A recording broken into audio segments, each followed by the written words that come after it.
बिस्मिल्लाहिर्रहमानिर्रहीम। अब हम देखें कि ये जो इंतखाबी फ़हरिस्त है इसको हमने किस तरह फ़िल करना है। तो ये इंतखाबी फ़हरिस्तों की नज़रसानी 2021 और 20 की ये फ़हरिस्त है। इसमें सबसे पहले जो है ना वो है इंतखाबी इलाके का नाम, ये लिखा हुआ होगा इसके ऊपर। उसके बाद मौज़ा या दहिया ये भी लिखा हुआ होगा। पटवार हल्का ये भी यहाँ पे लिखा हुआ है। तहसील ये भी लिखी होगी। ज़िला और शुमारियती कोड। अब इसमें इस फहरिस्त में जो मेन चीज़ें वो मैंने आपको बता दी। अब इसके बाद आता है सबसे पहले सिलसिला नंबर। सिलसिला नंबर के बाद जो दूसरी चीज़ है वो है इंतखाबी फहरिस्त में घराना नंबर, जो पहले से ही लगे हुए हैं। अब ये नया घराना नंबर है, ये जो अब हमने नंबर लगा के फिर यहाँ पे दर्ज करने हैं। उसके बाद नेम है, वालिद या शोहर का नाम, कौमी शनाख्ती कार्ड ये पहले ही दर्ज है, उसकी एज भी दर्ज है, उसका पता भी दर्ज है यहाँ पे। अब यहाँ पे अगर आप देखें तो ये CNIC के मुताबिक उसका मुस्तकिल पता, तस्दीक शुदा वोटर की तफसील है। ये CNIC के मुताबिक मौजूदा पता, सरकारी मुलाजम, गैर तस्दीक शुदा वोटर, फौत शुदा, घराने के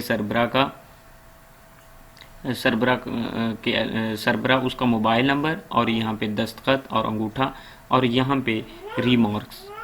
अब सबसे पहले हमने जो काम करना है वो ये है कि हमने घर घर जाना है।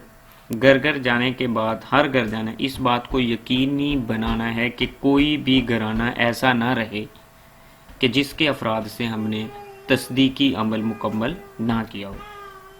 अब वो जो तस्दीकी अमल करवाना है या करना है हमने, वो वोटर के क्वाइफ की जो तस्दीक है वो वोटर या तो ज़ाती तौर पर भी कर सकता है और उसके जो अहले खाना है वो भी कर सकते हैं। अब हमने करनी किस तरह, अगर तो जो वो वोटर है वो मुस्तकिल पते पे रह रहा है, ये है मुस्तकिल पता, हमने देखना है वो मुस्तकिल पते पे रह रहा है। जो उसके ID कार्ड के बैक साइड पे दो पते लिखे होते हैं, एक मुस्तकिल पता और एक मौजूदा पता। मुस्तकिल पते में रह रहे हैं तो फिर हमने क्या करना है कि मुस्तकिल पते वाले खाने में यहाँ पे हमने अपने साइन करने हैं और उसके बाद यहाँ पे उसका मोबाइल नंबर लिख लें। यहाँ पे उससे या तो साइन करवानी है या फिर हमने उसका अंगूठा लगवाना है। दूसरा, अगर वोटर जो है ना वो CNIC के मुताबिक मुस्तकिल पते पे नहीं बल्कि मौजूदा पते में रह रहे हैं तो फिर हमने इस मौजूदा पते वाले खाने में अपने साइन करने हैं और यहाँ पे उसका नंबर लिखना है और इधर जो है वो उसके दस्तखत करवाने हैं। अब यहाँ पे सबसे पहले हमने जो नया घराना नंबर है, ये नया घराना नंबर B लगाना है। ये नया घराना नंबर है, फ़र्ज़ कर लो वहाँ पे नया घराना नंबर 1 भी हो सकता है, वो 10 भी हो सकता है। ये जिसका हम जिसकी वेरिफिकेशन करें इसका गाँव के दरमियान में भी घर आ सकता है, वो 20 भी हो सकता है। जो भी नया घराना उस नंबर पे हम लगा चुके होंगे वो यहाँ पे लगाना है। फिर उसके बाद इसी तरह ये दूसरा है, फ़र्ज़ कर लो ये कोई भी आदमी, इसका आगे घराना नंबर 20 है, 25 है या 6 है, जो भी होगा वो यहाँ पे लगाना है। इसको नहीं देखना अब हमने, ये जो भी पहले से घराना नंबर उन्होंने लगाए हुए हैं फहरिस्त में ये इसी तरह रहेंगे। यहाँ पे जो नया घराना नंबर बनेगा वो नया घराना नंबर यहाँ पे हमने लगाना है। उसके बाद अगर तस्दीक करने वाला जो वोटर है वो सरकारी मुलाजम है तो फिर हम यहाँ पे सरकारी मुलाजम वाले खाने में दस्तखत करेंगे, उसका मोबाइल नंबर लिखेंगे और उसका अंगूठा या वो उसके दस्तखत करवाएंगे। और इसके बाद अगर वो वोटर हमें खुद नहीं मिलता बल्कि वो कहीं पे गया हुआ है, वो मौजूद नहीं है, फिर हम क्या करेंगे, पहले हम पता करेंगे उसके घर वालों से कि उसका पता जो है वो मुस्तकिल है पते पे रह रहे हैं या वो मौजूदा पते पे। ID कार्ड वगैरह देखेंगे, पूछेंगे। अगर वो नहीं मिल रहा कि वो उसके मुताबिक तो फिर हम देखेंगे कि उसके घर वालों का जो है वो पता मुस्तकिल है या वो मौजूदा पता है, किस पते पे रह रही है। उसके घर वालों का देख के फिर उसके भी मुस्तकिल पता है या मौजूदा पता पूछ के या उसके घर वालों के शनाख्ती कार्ड से देख के फिर इस उसमें बॉक्स में अपने साइन करेंगे। साइन करने के बाद उनका कोई नंबर वगैरह होगा सरबरा का, वो लिखेंगे। उसके किसी भी सरबरा से अंगूठा वगैरह लगवाएंगे या साइन लेंगे।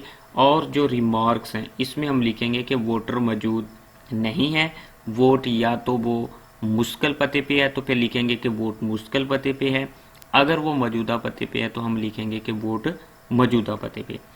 अगर वो वोट हमें हमारी जो वो वेरिफिकेशन है, उस वेरिफिकेशन के दौरान अगर वो बंदा फौत हो गया तो फिर हम यहाँ पे लिखेंगे कि फौतशुदा, और उसके बाद उसके किसी भी जो वो घराना का जो सरबरा है उसका मोबाइल नंबर भी लिख लेंगे, उसका जो साइन वगैरह वो भी हम यहाँ पे लिख सकते हैं, घराने का कोई भी सरबरा उसका हम यहाँ पे लिखेंगे।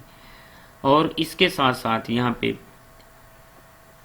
अगर वो तस्दीक नहीं होती उसकी, वो फ़र्ज़ कर लें कि कोई लड़की है वो शादीशुदा है या उसकी शादी हो गई है यहाँ पे, अब हमें उसका नहीं पता चल रहा, तो फिर हम उसको गैर तस्दीक शुदा में भी कि ये गैर तस्दीक शुदा इसकी तस्दीक नहीं हुई, तो और जब ये गैर तस्दीक शुदा है तो फिर इसके ये जो क्वाइफ होंगे, इन क्वाइफ को पेंसिल की मदद से हमने यहाँ पे एक लाइन भी लगानी है और रिमार्क्स में लिख देना है यहाँ पे कि किस वजह से इसकी शादी हो गई है, या कोई भी ऐसी वजह जिसकी वजह से इसकी तस्दीक नहीं हुई, ये गैर तस्दीक शुदा है।